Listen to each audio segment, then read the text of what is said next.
देख रहे हैं आमने सामने न्यूज। मैं हूं पूजा शुक्ला। नागालैंड में नागा महिला से बलात्कार आरोपी फरीद खान की हत्या के बाद पुलिस ने 22 लोगों को गिरफ्तार कर लिया है और मामले की सख्ती से जांच की जा रही है। इस मामले में 3 वरिष्ठ अधिकारियों को निलंबित भी किया जा चुका है। देखिए ये रिपोर्ट।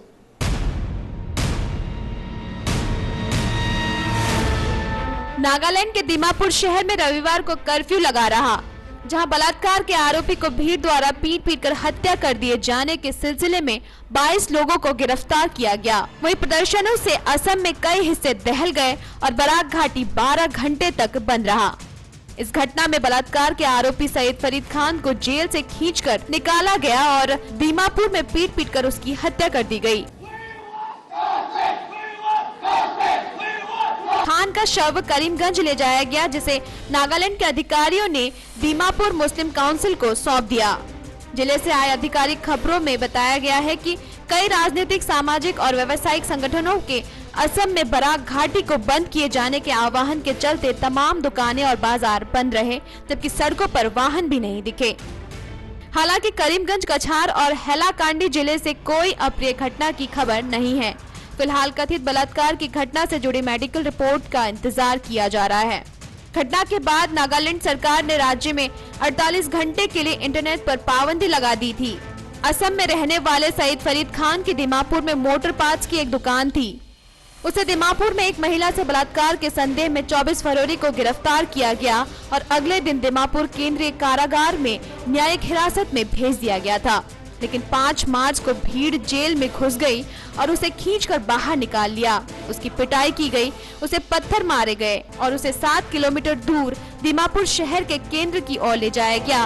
रास्ते में उसे चोट लगने के कारण उसकी मौके पर ही मौत हो गई। इस घटना के बाद पूरे देश में कानून व्यवस्था को लेकर रोष है। हम ब्लेम करता है हमारी सरकार को, नागालैंड गवर्नमेंट को, जो उन्होंने प्रोटेक्शन नहीं दे पाया।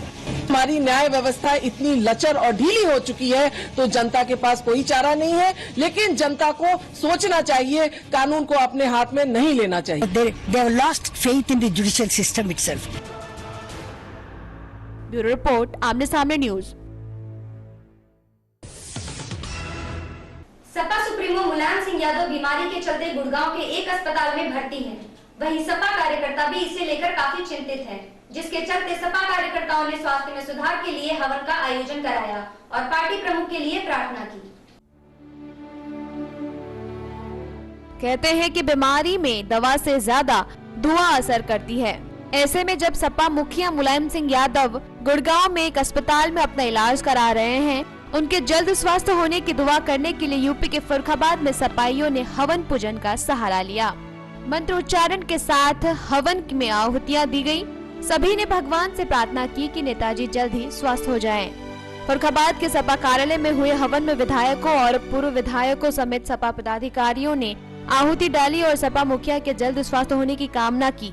सपा मुखिया मुलायम सिंह यादव के बीमार होने से सपा कार्यकर्ता चिंतित हैं, जिसके लिए फर्रुखाबाद के सपा कार्यालय में हवन का आयोजन किया गया, जिसमें सपा नेताओं ने आहुतियां डालकर सभी ने एक साथ सपा प्रमुख के जल्द स्वस्थ होने की कामना की।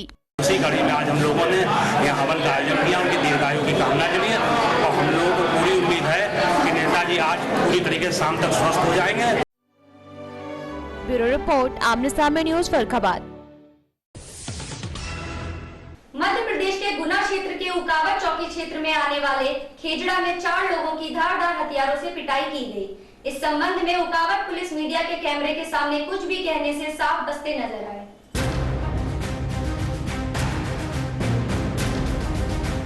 मध्य प्रदेश के गुना उकावत चौकी क्षेत्र में आने वाले खेजड़ा गांव में चुनावी रंजिश के चलते उकावत पुलिस के सामने 4 लोगों की धारदार हथियारों से पिटाई की गई। मेरी खेजड़ा ससुराल है, मैं गया था, मेरे साले को इन लोगों ने घेर रखा था, ये 5-6 लोग। इन लोगों ने साहब हम पहुँचते से लाठी देना शुरू कर दी। फर्सी भी थी, कुल्हाड़ी थी, सब तरह के सामान थे उनके पास जी, तो उनने मारना शुरू कर दिया था। हद तो तब हो गई जब उकावत पुलिस ने मामला दर्ज कर तो लिया, पर घायलों के मांगने पर भी एफआईआर की कॉपी तक नहीं दी। रिपोर्ट दर्ज कराई, अब लिखी उनने, अब पता नहीं पहुँचा था साहब।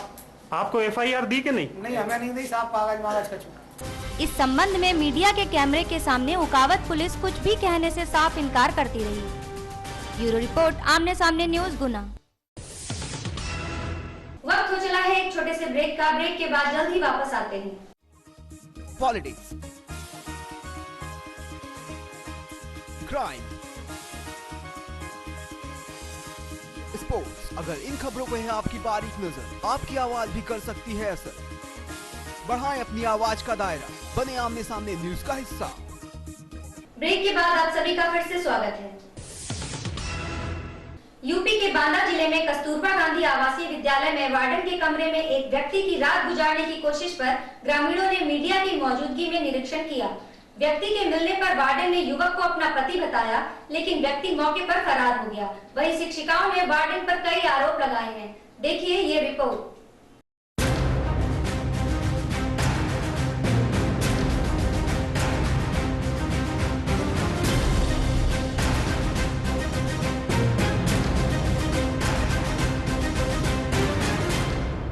उत्तर प्रदेश के बांदा जिले के बिलसंडा में स्थित कस्तूरबा गांधी आवासीय विद्यालय में उस समय अफरा तफरी मच गई जब ग्रामीणों की मौजूदगी में विद्यालय में रात को एक वार्डन के कमरे से एक व्यक्ति के रात गुजारने की सूचना मिली। इस सूचना के आधार पर ग्रामीणों ने बीती रात 11 बजे मीडिया की मौजूदगी में निरीक्षण किया तो वार्डन बीना कौशल के साथ कमरे में एक युवक मौजूद मिला, जिसे वार्डन ने अपना पति बताया। कब से आ रहा है? हस्बैंड बता रही है। कब से आ रहा है? साल 1.5 साल हो गए। और उसके पति के कमरे में आने के लिए BSA की अनुमति बताई। तो किसने इनको अलाउ किया? BSA ने। मीडिया और ग्रामीण जब वार्डन के कमरे में पहुंचे तो युवक जल्दबाजी में अपनी मोटरसाइकिल वहीं छोड़कर भाग निकला। विद्यालय के अन्य स्टाफ ने वार्डन की मनमानी और BSA की मिली भगत बताया। इस मामले में समस्त स्टाफ ने आरोप लगाया है कि वार्डन के साथ कमरे में अक्सर रात में हमेशा कुछ युवक आते हैं और मांस मदिरा आदि का सेवन भी करते हैं। BSA से शिकायत करने के बाद नौकरी से हटाए जाने की धमकी भी दी जाती रही। वहीं शिक्षिकाओं ने वार्डन पर गाली गलौज व मारपीट का भी आरोप लगाया है। हमें भी मारा। हम लोगों को तो हम कुछ भी नहीं करेंगे। रात में कहेगी पुड़िया ले आओ हमारे लिए गुटखा, और नहीं जाएंगे तो उसी में मार देगी। दमंग महिला एक तरह की। हाँ, दमंग है। और प्रशासन भी इनके सुन रहा है। गाली दे रही। दारू भी। BSA क्यों नहीं इसके खिलाफ कार्रवाई कर रहे हैं? क्या BSA भी इनकी संगत मिले हैं? BSA भी मिला है। इस संबंध में BSA बांदा सत्यनारायण सिंह ने कैमरे के सामने आने से इनकार कर दिया। वहीं जिलाधिकारी सुरेश कुमार का कहना है कि रात में विद्यालय में रुकने की अनुमति नहीं है और वार्डन के खिलाफ दंडात्मक कार्यवाही की जाएगी। ब्यूरो रिपोर्ट, आमने सामने news, Banda. Bollywood actress in दिनों एक्टिंग के अलावा अन्य स्तर पर भी हाथ आजमा रही हैं, जिसमें गानों के बाद अब छोटे पर्दे पर जज बनना भी शामिल हो गया है। जी हां, खबर है कि TV dance show Nach Baliye में अब शिल्पा शेट्टी की जगह प्रियंका चोपड़ा को लिया जाएगा।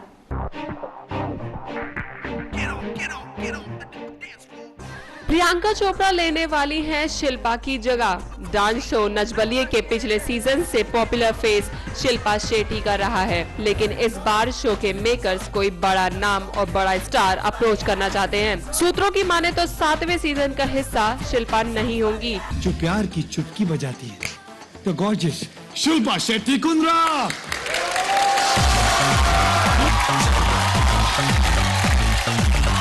उनकी बजाय मेकर्स ने प्रियंका चोपड़ा को अप्रोच किया है। पीसी फिलहाल अपने इंटरनेशनल प्रोजेक्ट्स में बिजी हैं, तो अभी तक उनके साथ कोई डील फाइनल नहीं हो पाई है, लेकिन शायद पीसी डांस शो के लिए तो एक दिन एडजस्ट कर ही लेंगी। सेट पर उनकी एक दिन की ही जरूरत है, ऐसे में पीसी के लिए एक दिन निकालना बड़ी मुश्किल की बात नहीं है। आपको बता दें कि नच बलिए की पहली चॉइस प्रियंका चोपड़ा ही है। फिलहाल बात चल रही है और साथ ही उम्मीद भी है कि पीसी ही शो में होंगी। खबर है कि शो में अभी पार्टिसिपेंट्स की लिस्ट के बारे में कोई भी खुलासा नहीं हुआ है, लेकिन हाँ, इस शो में कमाल राशिद खान जरूर नजर आएंगे।